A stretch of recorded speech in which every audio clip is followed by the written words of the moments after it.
You're listening to The Parenting Space, a podcast brought to you by parents and practitioners from the South London and Maudsley NHS Foundation Trust. A podcast where you can hear us discuss and debate issues around parenting and mental well-being.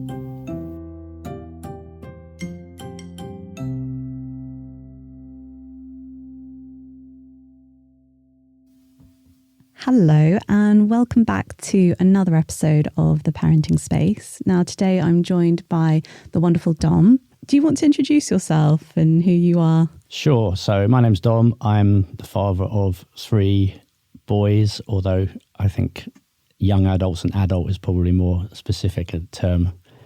One is age 20, one is soon to be 18, and the other's just turned 15.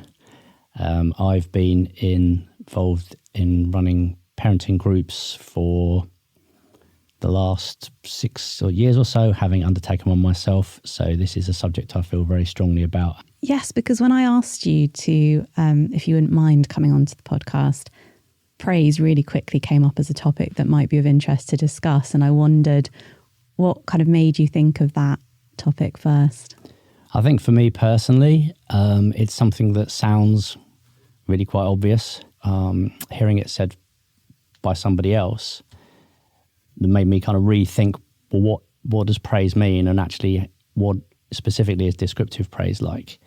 And in fact, running many parenting groups as I have, it's one of the highlights for a great number of people in the room. So you mentioned descriptive praise. What do you mean by that?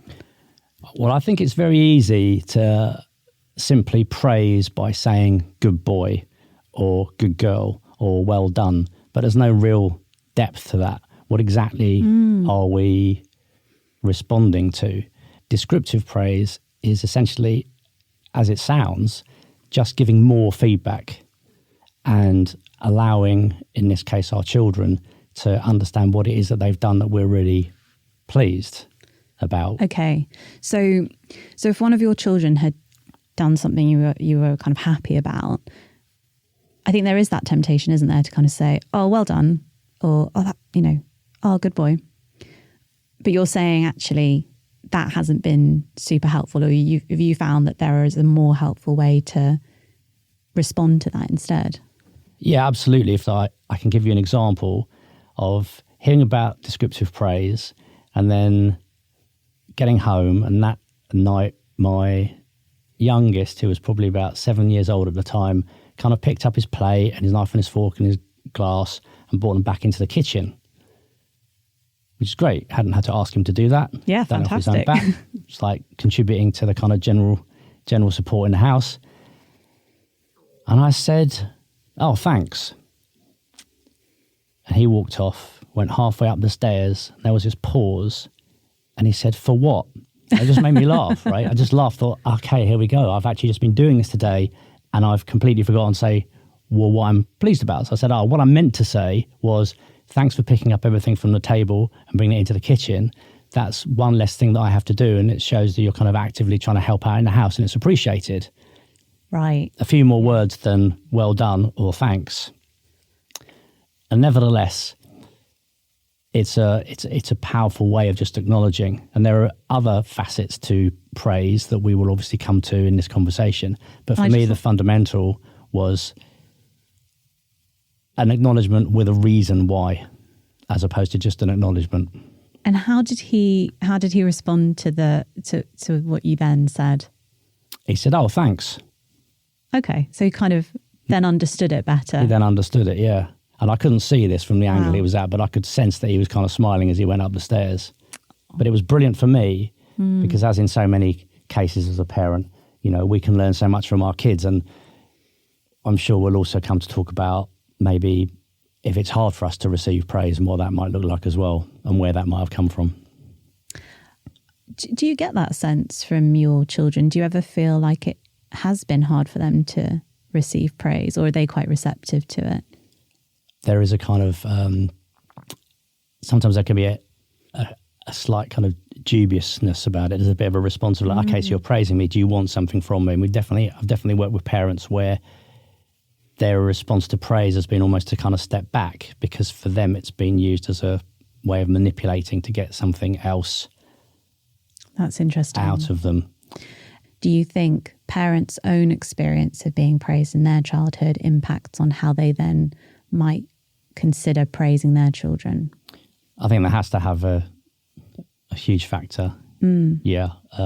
If you've not really been praised, or you've heard a disproportionate amount of criticism, your own position is, oh, I'm not used to getting compliments. I don't know what it means. What have I done to deserve this? And there can be quite a kind of a bit of, there can be a bit of a kickback to that. And that's sad. But as with so many of the ideas when we talk about tweaking, adjusting, and sometimes radically transforming our approaches to kind of parenthood and parenting, this is a really key aspect of parenting to kind of get right as well. And descriptive praise has that added bonus of just allowing, if anything, a little bit more engagement with your children as well.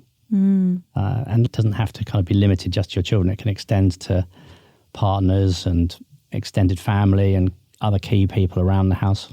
And I can see how it can come across as more genuine when you've got a real clear rationale as to why you're praising. And then also letting your children know what you would love to see more of, hopefully, and what you really value. How do you get the balance right of how much you praise at home? Because obviously it's not always praise, is it? There's going to be certain things that you need to kind of ask of them, and sometimes things won't go right and you need to also acknowledge those moments. So what's the balance? In any aspect of parenting is a real challenge, right? And I'm not sure we ever get it fully right. So what we're aiming for is good enough. In general, we will respond better if we've had 4 or 5 positive bits of feedback for every negative phrase or instruction that we receive. Okay. Now, that isn't me suggesting that everybody keeps a tally as a 5-bar gate and goes, all right, I've given 5 bits of positive kind of information or news or feedback to my kids, and I can now say something that's a bit more critical. It's that's obviously a little bit glib, but generally the key is to kind of find our kids doing something good, find them doing things that and praise the behaviour we want to see more of, and try maybe step back from some of that more kind of low level irritating behaviour. So an example that I've got in my head right now is the number of times I might walk past the living room, poke my head round my door and see 2 of my boys when they were younger just chilling out, just watching a DVD or watching something on CBBC. Other brands are available. And everything being calm and just kind of smiling to myself, stepping back silently out of the room, going up the stairs. 5 minutes later, it all kicks off and there you're going, you're rushing downstairs. You're kind of, why are you guys always doing this and stuff? Obviously, I'm speaking from an emotional place at that point. Rewind that, and a different approach could be pop your head around the door and say, oh, it's really nice to see you guys just sitting here really calmly, watching something together, laughing, sharing the storyline, whatever it is. It doesn't matter if in 5 minutes later, then it all kicks off, because you've already preempted that was the behaviour you're looking for. That's what you want to see more of. I really liked your point of picking up those moments when children might just be getting on with things or just quietly watching TV or playing nicely together. Really, I hear what you're saying is they're all potentially missed opportunities for praise. But there is such a temptation, isn't there, as parents to kind of go, oh, let's leave them because things are going well. No, what a fantastic moment to let them know how happy you are with what you're seeing and how much you value it. Mm-hmm. I found that the more I thought about this, there was a kind of second wave of positivity. And that is that kind of stepping away from focusing so much on the don't do this and don't do that and you've got this wrong and you haven't put your clothes away or whatever, and focusing on the things that were going well. It doesn't have to even be an action. It could just be, oh, you know, your brother was upset or your sister was upset earlier and you put your arm around them. That was really nice to see you kind of being connected like that. It doesn't have to be a kind of tangible thing you can hold. It can be just observing a bit of behaviour that you're really happy with. There is that phrase, whatever you look for, you will see more of. And I think it's really hard when we're tired, We're worn down, and it's very easy to find ourselves in places where everything feels like a challenge. And if we can kind of turn that around and just start being more communicative. We have parents that have come in the following session and said, hey, I tried this descriptive praise thing. It's incredible. My child's really responded well, and we're already starting to communicate better. I am a father in a neurodivergent household, and we know that an ADHD child, for example, is likely to have heard 50,000 negative words about themselves by the time they get to 18. Mm-hmm. So the phrase praise cannot be stressed enough. Just recognizing that there are so many things that can bring our children down and us with that, and we can do something about it, not to eliminate it altogether. That would just be pure fantasy. But the idea of not just descriptive praise, but how we praise and when we do it. But the key principle to all this is it has to be real. There's also this idea of negative praise. Mm-hmm. What do you understand by that? Or what does that mean to you as a parent? Yeah, so negative praise, you might as well just get a spade and dig yourself a big hole, because that's the impact what is of negative praise. Like, what's an example of it? So great. Okay, a good example of that would be that you've been trying to encourage, or you've been frustrated by, or you've been moaning at your kids to get involved in, say, emptying a dishwasher, right? And it's kind of turned into a bit of a battle, and then you ease up a bit, and then a few weeks later you say, I tell you what would be great if you could help me do the dishwasher. And your child then empties the dishwasher, and rather than saying, I'm really, really pleased that you've helped me, and explaining why, that it makes a difference to you, that it means you've got more energy for something else, and leaving it there, you then follow it up with, so now you can do it every day, right? I bet that gets said all the time. Your reward, your bit of descriptive praise, because praise is a reward, is to hear as a child, oh, I've done this thing and I've been like really reluctant, I don't want to do it, and I've finally done it, and all my dad's done is said, you can do it every day. Most children will probably utterly reject that, and that'll be the last time I do the dishwasher. Yeah, no, right? I can see that.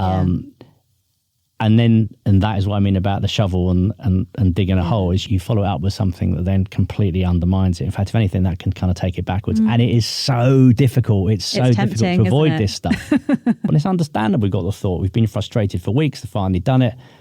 You want more support in the house. It's really counterproductive. Yeah. Yeah. And I think it's so true. You know, there has been a lot of frustration built up, as there can be for parents when they've been trying to see something happen for weeks. It finally happens. Even just the temptation to say, well, why couldn't you have done this yesterday when I asked you, or last week when I asked you, just as a little add-on, you know, to the praise. It takes the power out of the praise. Yeah. Dom, thank you so much for sharing your wonderful insights and your stories that bring them to life. It's been a pleasure to have you on the podcast today, and we hope to have you back. Well, thanks so much for asking me. And if any of this has been helpful to any of you guys listening, then that's job done. So yeah, lovely. You've been listening to The Parenting Space, a podcast brought to you by the CAMHS team at South London and Maudsley NHS Foundation Trust. If you need support after today's discussion in the podcast, please talk to someone that you trust, or follow the links in the description to get general advice and support.